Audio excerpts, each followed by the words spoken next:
Thank you so much for joining us today for the Pastor's Potluck Podcast. Here on the Pastor's Potluck, it's similar to a normal potluck where you might get something that you want and there may be something that you just want to pass up altogether. And that's okay. There's something here for everybody. Our goal here is to encourage you and maybe in the process entertain you. If you're ready, let's dig in. Welcome to another episode of the Pastor's Potluck Podcast, joined today by none other than Pastor Scott, the immortal, the illustrious. I am immortal because of Jesus. That's right. The resurrection. Things may look a little different whenever this earthly body passes, but Lord, I hope so. I hope this ain't what I'm stuck with.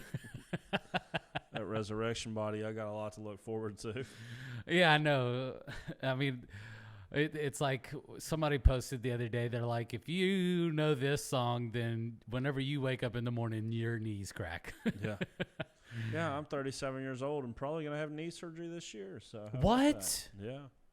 My knee is just, ever since I got back in the gym in January, my knee has just progressively gotten worse and worse and worse and worse. And Megan had some surgery done, and we got terrible insurance. So now that she's already got surgery, we're already getting into that deductible, so we might as well just go and get everything that we've been putting off done. Yeah. So I'm going to have to hopefully figure out how to have maybe 2 surgeries this year. Goodness, man. What's the other one? I need to have a hernia removed before it gets to be a problem. So, yeah, we just all stuff we put off because we have terrible insurance. Yeah. But Megan had carpal tunnel surgery, so Yeah. we're already halfway there on the deductible. Might as well go after it and try to get a little bit of insurance. Dude, help. if you would have said hair replacement surgery, Yeah, I'd have lost it. That would have been great. I'd have lost it. I don't want hair. I want even the little I have to stop growing. It won't, though. I don't want it at all. I like being bald. Yeah. I love it. I don't have to wash it. Except, you Yeah. do it like anything else. With body wash now, I don't really have hair. Yeah, no joke. I don't have to brush it. I don't have to have it cut.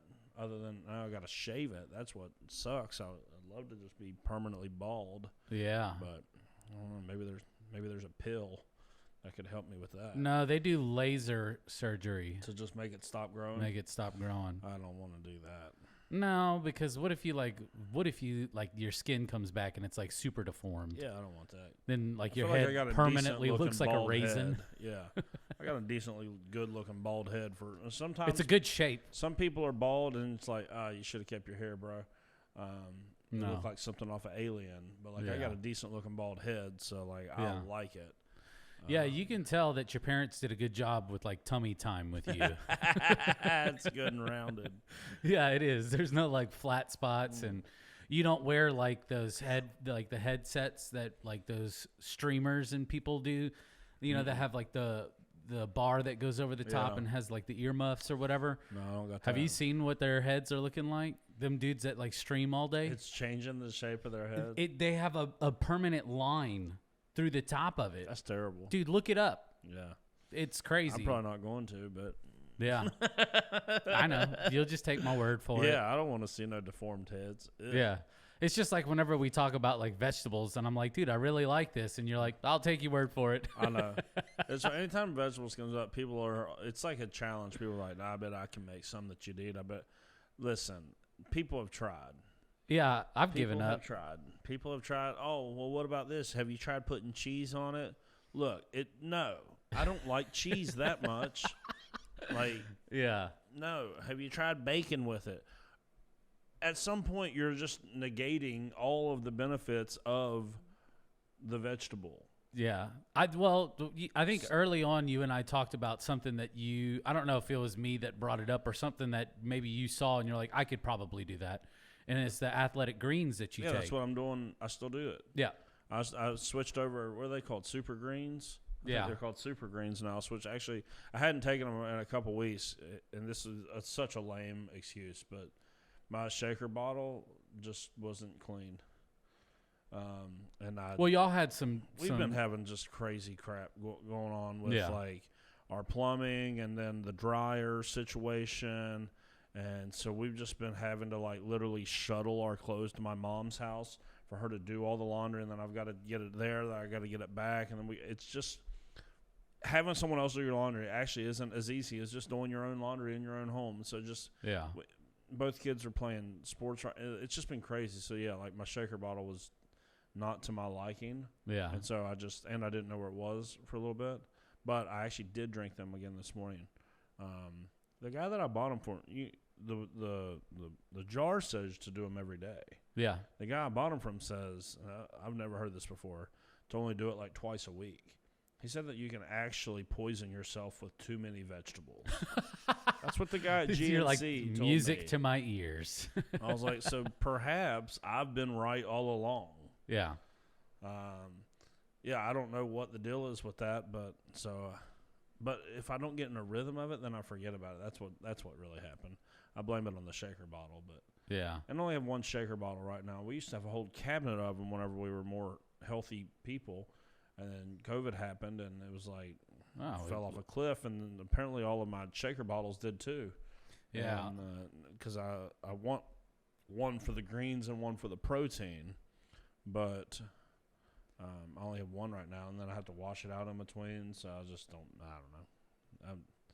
I don't want like another pandemic to happen, but I wouldn't mind a shutdown to where I can actually spend some time like going through like all of my stuff and seeing what I need to throw away. Yeah, I just don't have the time to like organize everything the way that I would want it, and I just need like a 2 or 3 week shutdown to where I can take the time to do it and just get all the stuff at the house that I want to get accomplished. Yeah, I'm looking forward to this Friday. It'll be my first day off. Like not doing anything. Full day off forever. Because I didn't get to take Monday completely off. I took most of Monday off, but had to follow up Easter with a wedding. So I had a little bit of work to do Monday, and we're just doing podcasts today, so it's an easy day. But I still got to preach Sunday, so. Yeah, man, I wanted to actually talk to you about like this Easter season. Yeah.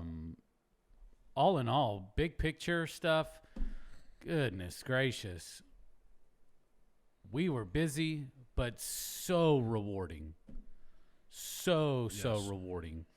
I want to kind of take it back to our first kind of quote unquote Easter event that we had. And that was our Aces egg hunt that we had, right? It was Aces and then Palm Sunday, right? Let me think. Because we didn't do anything between Palm Sunday. Yes. Yeah, so we did like the friends and family, or not friends and family. We did the neighborhood egg hunts. The neighborhood egg hunts kind of like throughout the whole month of March. And then we did the Aces one the Wednesday before Palm Sunday. And we also did the friends and family that night. Yeah. As well. So we did a bunch of egg hunts. Like we did these neighborhood egg hunts, and I saw people posting, which was really neat to see folks from Southridge Church out in their community with the people that they're connected to hosting events. Because I don't think long term that there's a lot of fruit in the old model that has worked for the last couple of decades for the church of, hey, let's just have a really big event and everybody come up here. Yeah. Because and here would be this may work for certain churches. I just know it hasn't for us, because here we are. We've been doing events like that. Yeah. I've been here for 13 years. They were doing it before I even got here. Yeah. And we have not seen any significant growth as the result of one of those major events like that at all. Now, that doesn't mean that we didn't bring life to our community, which is part of what the church should do. Absolutely. I'm not saying you should only do stuff that adds to numbers. Yeah. I'm not saying that at all. I'm just saying I think that these sort of egg hunts where we had our people just connecting with people in their community have every bit as much of an impact for the kingdom's sake, because you're still bringing life to wherever you're at. Yeah. But you get to do it on a more personal level. So for us, we did an egg hunt for Olivia's softball team after practice, and we got to tell all of those families in there, hey, there's an egg hunt after practice happening. Coach but stopped practice a little early so we could do it. And we said, hey, this is Southridge Church at 100 Eagle Drive. Provided all of this stuff, and just want to let you all know that you're always welcome there. Yeah. That's 11 families that we got to make an impact on that night just through that. They may not ever show up at church, but now they know that there's a family that's connected to their little girls' softball team, that if they need prayer or whatever, that now they know there's a place that they can go. Yeah. We did the same thing for Landon's Little League baseball team, and that's another 11 kids that we got to minister to, tell them the same thing. Hey, Southridge Church provided all this. Wanted to let you know you're always invited. Then we did it for Landon's travel baseball team. We did 3 of these in a week. Same thing with them. With my travel baseball team, we always talk to the kids. Like we did this after a long day of baseball, like 3 games. Oof. We hosted a round robin. It was just a long day, but it was the only day that we could do it. And so, like, we played 3 games. We won all 3 games, which was awesome. And so the parents helped hide the eggs, and I sat down on my bucket, sat all the kids and their siblings down, and told them, I said, hey, listen, there were some ups, some downs with baseball stuff today, but you get to tell them, hey, bigger than baseball. I said, I want every one of you all to know that Jesus died and rose again for you all, and this little egg hunt is just our way of letting you all know that he loves you, he cares for you. I got to tell 10, 12, 14 kids that right to their face, as well as the surrounding parents. That's something that I don't get to necessarily do when we have 1,500 people up here at an egg hunt. Yeah. Right? Like we did an egg hunt one time when I first got hired here at Southridge down at Laidley Field. We were going to drop eggs from a helicopter. Yeah. There were 6,000 people at that event. Yeah. How many of those people go to this church to this day? Zero. But how many, because we did these neighborhood egg hunts and we did them for our baseball teams over the last couple of years. I've got multiple families that come to our church that God is moving in their life as the result of the personal connection. I just don't think the big, hey, come and check us out type events are going to be what works in the future. Everything in our culture is about relationships. Everything. Yeah. And people are very leery of big organizations and things like that anyways in our current culture. And people are so particular about safety nowadays, which is a huge deal. Yeah. And I'll be honest, when we have 1,500 people up here, I'm worried about my kids. Yeah. I can't imagine bringing someone else's kids into that situation. Like, we've done it well in the past, but I just don't think it's the way forward. So I loved what we did with the neighborhood egg hunts, the Alum Creek egg hunt, getting to go in on school time and just let those kids have fun. Yeah. We don't get to necessarily share the gospel with them through words, but we do get to through action. Hey, there's a church in your neighborhood that loves you. We're here for you. Your parents know that. The school knows that. We're a resource if something comes up. And then our friends and family egg hunt, I was sitting behind the desk selling shirts that night. So I didn't get to see a whole lot of the action, but it seemed like it was a pretty good event as well. And we do the friends and family one to bless our families, because we asked you all to go out and do these egg hunts in your neighborhood. And as the result, we wanted to say thank you for the people that come to our church. Yeah, in addition to all the Sundays that they volunteer and help make Sunday happen as well. It's an overwhelming way for us to just say, look, take the night off. The staff's going to take care of everything. Don't worry about anything, And it's so funny because some of these people just still have that servant's attitude and that mindset. Yeah. And if they see a trash can that's full, I mean, nobody even has to ask them. They'll just go empty it out and put another liner in the can. But it was actually, I'm coming up on 4 years. This was actually the first year that I was able to make the Aces Egg Hunt. Yeah.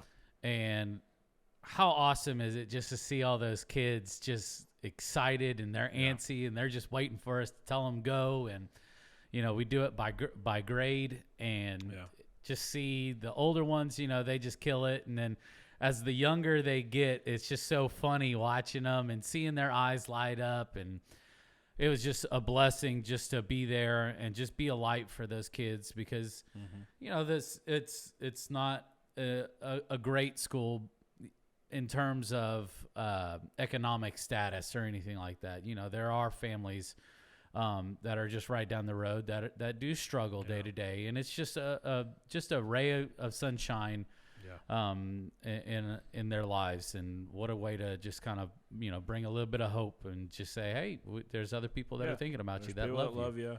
That's the same thing. Like on the friends and family egg hunt, like the reason why we do that is, I mean, I've been guilty of it, and I know plenty of churches that are guilty of it, that their focus is so much on people outside the church that they neglect the people inside the church that they're relying on to be the ones that do all the work and to fund the events and all of this. And that is a bad model. That's a really bad model that I've been guilty of in the past, because as I have grown in ministry, I also realize the importance of taking care of the people that God has already blessed you with, not to the neglect of trying to go and reach new people as well.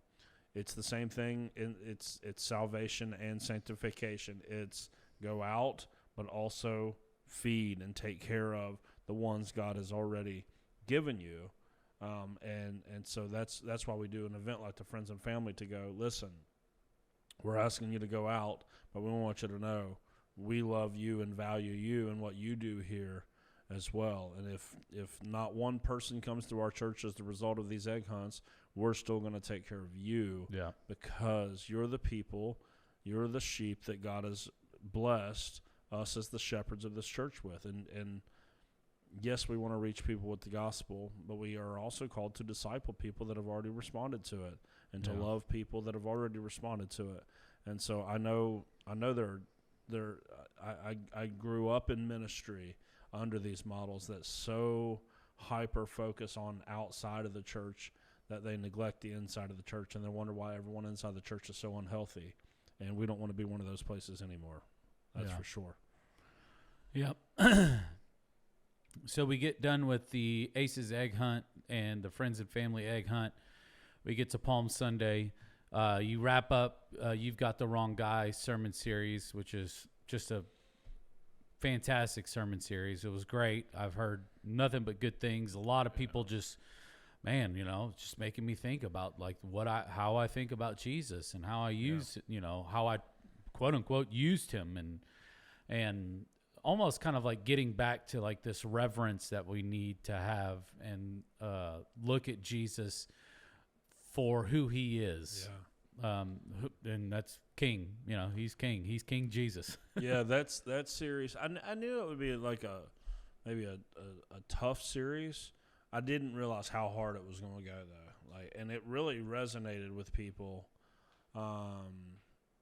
because and we even went back to it. Essentially, we didn't theme it as such, but we went back to it for our Easter service as well, because I just think that most of our fundamental issues in Christianity today are all traced back to not having the proper view of Jesus and not understanding the kingship of Jesus and who he really is, which then would just change so much of the stuff that I think is unsavory about the church and some of the teaching of the church and the way that people focus on certain things to the neglect of other things.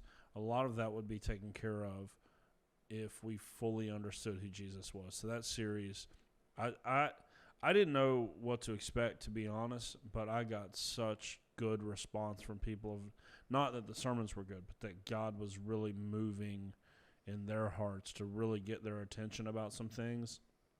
That was really, really impactful for me to know that God was moving through that series. Yeah. And then I may be a little bit biased with this. I don't know. I've done one in the past, but the Passover Seder for me was just an incredible, probably aside from Easter, probably the second biggest highlight of this Holy Week experience that we went through, and all the events and things that we had. Because we just didn't know what to expect and how people would respond.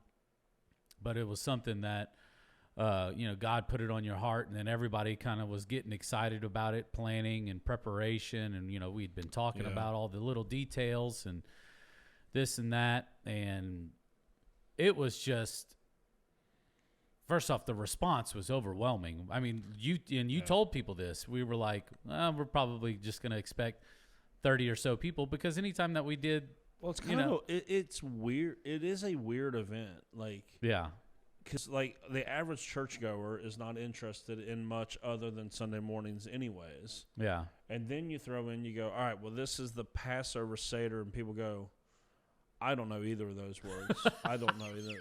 Passover, I think, is Jewish. Like, that's what they're thinking. They're like, and we're not Jewish, so what in the world? And then maybe they go home and they Google it, and they're like, whoa, wait a second. They want us to eat horseradish and what are we supposed to do with a chicken bone? They're like, I don't. That's what I was anticipating, most people being like, that you'd have like your hardcore like Bible nerds that want to like dig in and see Jesus in the Passover, and then everyone else would be like, yeah, I don't know that I really want a part of that. But it was like 180 people, and honestly, a lot of them that don't go to our church, that were like guests of people that go to our church, like whole families coming. And like what people said about it was just, and it was hard. It was very hard for me to kind of fill the room, because like I'm up on the stage, I'm with my family, I'm trying to lead through this thing that I've never done before, and I can tell everyone around the room is like trying to figure out what the heck is going on. So I'm like, I don't know if this is resonating with anyone, and there was just so much stuff that I thought, man, I could have said that different. I could have helped bridge the gap here or whatnot. So I couldn't tell at all if people were even like into it. I was like, I don't know, because it's not like a church service where like you can feel kind of the energy in the room. Yeah, it was just kind of like everyone's sitting at a table eating really weird stuff. So you're like, I don't know. But then after it was over, like the people that came up, and like even one of our elders came up with just tears in his eyes, like talking about how unbelievably meaningful that was.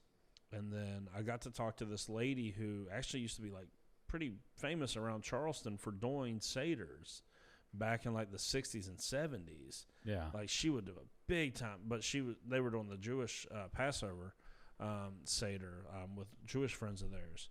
And so she had done it so many years. When I knew that she was coming and knew that her daughter, who's part of our church, was going to be there, I was frankly a little nervous, because I was like, I don't know, man, I hope I don't screw this up, because like they're like experts at this stuff. Yeah. And so I was like, oh my gosh, I hope I don't say something wrong. And I was trying to speak Hebrew, and I don't really speak Hebrew.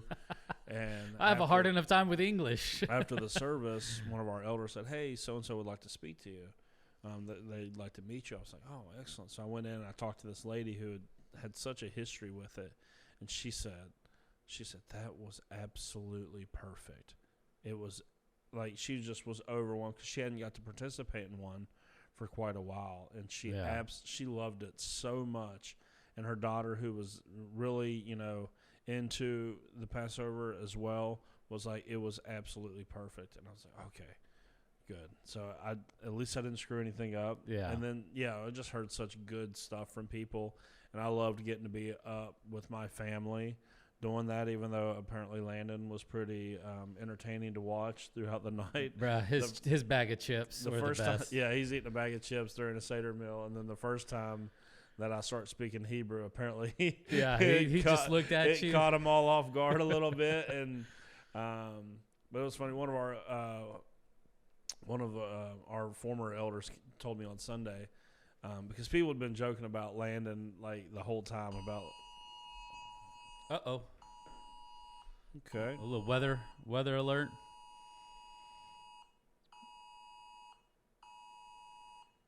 Well, that's a tornado warning that says to go to an interior room.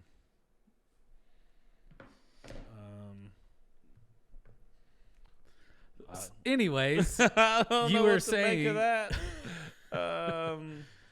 People had been joking about Landon because he wouldn't eat any of the food, and he was like just really staring at me. But then one of our former elders told me, he said that he like got something totally different out of watching Landon.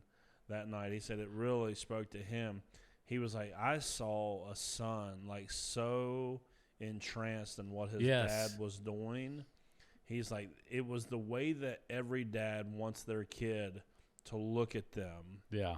And try to follow that example. Yeah, I picked that up too, because as you're talking and you're going through this, his look initially from confusion and like what's going on, and then you could see him kind of scooting his chair a little bit closer, and he's reading your paperwork and he's looking up at you. Yeah.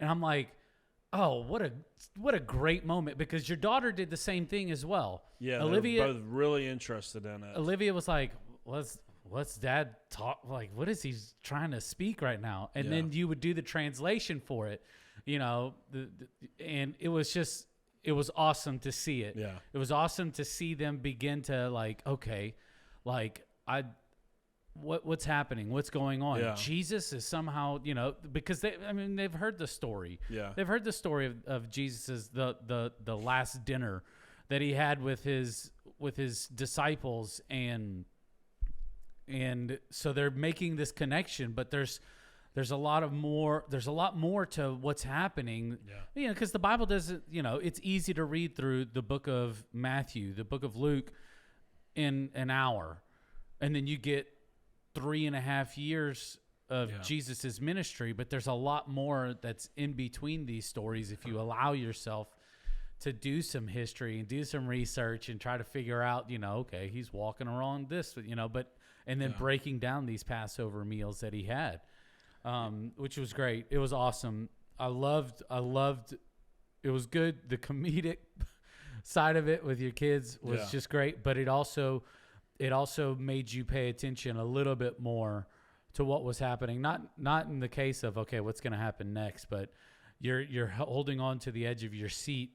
And I could see it in my kids as well. They're like, oh, okay. Yeah, this is my kids don't, because we have kids ministry here and they're always in there. Yeah. They don't get to see me do what I do very often. Like normally if I'm doing, unless it's a close family friend, my family doesn't go do weddings with me. They don't go to funerals unless it's, again, a close family friend. I don't drag them all over the place.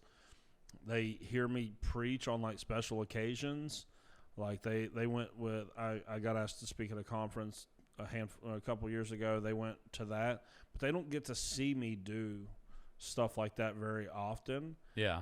And like, cause they'll make comments about like, I joked about it in a sermon a couple weeks ago, but Landon really did say, he's like, when I told him I had to work one time, it's like, all you ever do is watch YouTube videos. Like you don't actually work, you just watch videos. I'm like, but to them, that probably is what it looks like sometimes. Like if I'm watching a video on the Passover or something like that to get further informed on it. So I think getting to see that side of it was probably neat for them as well. Because they're not quite to the age yet where even when they're in the room when I'm preaching that they're really paying much attention yet. And so... yeah, the Passover Seder exceeded my expectations. Our team here did an incredible job. Cheryl and Jessica did an incredible job. Yeah. And all the volunteers that helped them set the room up. I mean, it just even having the tables and the way that they were decorated and the stuff that we had on stage, it literally transformed that room. It was almost unrecognizable from what we see week in and week out with the way that it's set up for Sundays. It was a completely different space. Yep. It was awesome. It was cool being able to talk to my kids a little bit and just kind of explain a little bit after. Are you freaking out because the lights are flickering? No, I'm just thinking that we're getting ready to lose power and end up losing this whole recording. All right. But the parts of the Seder where you're dipping things and talking them through that, and that's like, you know, Jesus, you know, in his message as he's talking to his disciples, you know, the same person that dips from the cup as me is gonna betray me, and then kind of like really kind of being able to explain that to them on the drive home. And, you know, this is where Judas and Jesus dipped, you know, and they're like, oh, that is so cool how and Yeah, just how it seeing all it comes click, together. how it just clicks in their mind, and Yeah. it was great. Even the food was amazing. Yeah. Kenneth killed it with the chicken and all the different sides that people brought in and donated. It was all delicious. It was incredible, top to bottom. Yeah, I mean, you did a really good job with your part of it. You provided all the Seder plate stuff. That was excellent. The apples seemed to be a big hit. And then I know people were like, dude, somebody I need the brought recipe for that. traditional Passover desserts that ended up, we didn't even know that they were coming. Yeah. And that just added another layer to it. Plus, she brought a bunch of, it's the same lady that grew up doing the Passover that we were talking about earlier. She brought a bunch of different, like, Haggadahs and different things to have stuff out in the lobby. Like, just those extra added touches. Just, I mean, it just, the event was so fantastic. And I hope it was really meaningful. And it's something that we could plan to continue to do. And like Megan was going, well, I don't know if you should do it every year. And I was like, no, it's meant to be done every year. Like, because it's not that the meaning goes away after you understand it. The meaning only gets deeper the more you understand it, the more times that you do it. It's just like communion, essentially. Yeah. And we're taking communion in the midst of it. It's in that as you continue to go deeper, the more that you get to understand. It's supposed to be an experience. It's not supposed to just be like, now I understand the knowledge. No, it's supposed to be an experience where you're going, like Holy Week. The reason why the church is set up the way that it is on Holy Week is so that way the church can walk through what Jesus walked through. Like, so it's not, this is one of the things that I learned in ministry. Like, when I first started here, they didn't have a Good Friday service at all. And so I always found myself preaching the cross on Easter Sunday. And I come to find out and goes, no, that's not. Easter Sunday is supposed to be about the resurrection. Yeah. It's supposed to be about the new creation, new life. This is why it's in, like all of this stuff. And I was always preaching the cross. And I go, well, there's just no place for the cross if I don't preach it on Easter Sunday. Yeah. As far as Holy Week goes. And that's when I was like, no, you're supposed to preach it on Friday. Like, you're supposed, like, and this is what the average churchgoer just doesn't understand. Like, and you should walk through. That's why you should show up on Palm Sunday. These should be non-negotiable Sundays for you and your family. These should be non-negotiable services. I show up on Palm Sunday to be reminded that Jesus comes in to Jerusalem, hailed as a king. I should show up on Thursday to be there in the upper room, to know the pain of betrayal, but also the hope of what Jesus is getting ready to do. I show up on Good Friday because I need to feel the devastation of the cross. And then when I show up on Sunday morning for Easter service, I have something to celebrate because I've been through it. Yeah. And that's, just your average churchgoer just doesn't have the interest in that. But that's why we're set up this way. And it's a lot of work on our staff. I get that, but I believe so strongly. I would rather everyone on staff take a whole week off after Easter so that way we can make sure that 1 week people can experience what it was that Jesus experienced in those different ways and walk through those different experiences, to have that meaningful moment of the triumph of Sunday, the betrayal of Thursday, the devastation of Friday, and then ultimately the celebration of Sunday. We should feel that over and over and over. And there's nothing routine about that. Yeah. Because there's always going to be new ways to express each of those things. So you're not, if you show up at the Seder next year, you're not going to have the same experience as you did this year.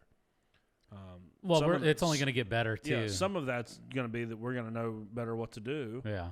And other parts of that is it's going to be a lot like a sermon. I don't want it to be the same thing every time you show up, even though it's the same elements and the meanings behind it, but there's always new ways to expand or to illustrate or to explain that bring new meaning and new purpose to the ritual that you're going through. See, like rituals and routines are not bad as long as you are contriving new experiences from them and getting something new and fresh out of them. And that's what will happen. with that. Like, we do Good Friday. Good Friday was I enjoyed Good Friday as much as anything we did actually all week. I thought that the sermon that God gave me for that was probably the strongest of the three things that I did. And I thought the pared down worship just set the mood for like, hey, and this is why we did it. Friday is not a time of rejoicing. It was a time of mourning because of the cross. And so like we even illustrated that through our music by going, okay, we're not going to have the big loud drums. We're going to play a cajon. We're going to do an acoustic set. Everything's going to be brought down a little bit. The lights are going to be like what they're going to be. Like it's going to be more somber, but that's on purpose because we're supposed to feel that. Yeah. And then, we're trying to feel the weight of the cross and the crazy situation that Jesus had to go through to even get to the cross. Yeah. I mean, it's a lot to take on. It's a heavy service emotionally. But the good thing is that we know that Easter is coming. So one of the funniest things happened, because your thing that you're preaching on Good Friday the theme was I thirst. Like I'm like, coming to Jesus and letting him give us that thirst quenching moment after we've tried and exhausted everything that the world is thrown at us and things that we have chased in this world. And so we write down something on a piece of paper and we toss it at the base of the cross. And a cool little deal is that the paper dissolves in the water. It's basically and then we have these little vials that has the scripture, come to me and I will give you, living water. And essentially one of my kids, I don't want to pick on him too much, but my daughter, she was like, I'm thirsty. She cracked that thing open and drank it. Yep. But, I guess that's one way. You can refill it. Yeah. There's nothing special about the water. Yeah.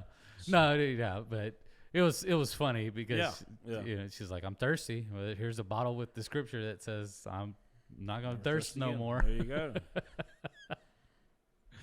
So we got an empty vial at the house that's just sitting on one of the shelves, but it was good. I loved it. And I'd do it 10,000 times over. Yeah.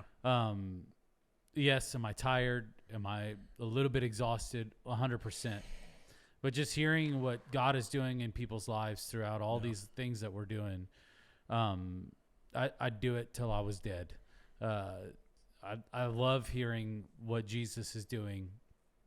I love what he's hearing. I love what he's doing in your life and in Cheryl's life and Anna and Jess's and Megan's and me being able to tell people what God is doing in my life throughout all of these things. It's one of those things that it just never gets old. I love hearing the aha moments that people have where just like a little light switch just goes off and and you see the change starting to happen in people. And they begin to take those next steps. They begin to figure out what's next in their faith journey. They open those doors. They're moving forward. They're progressing.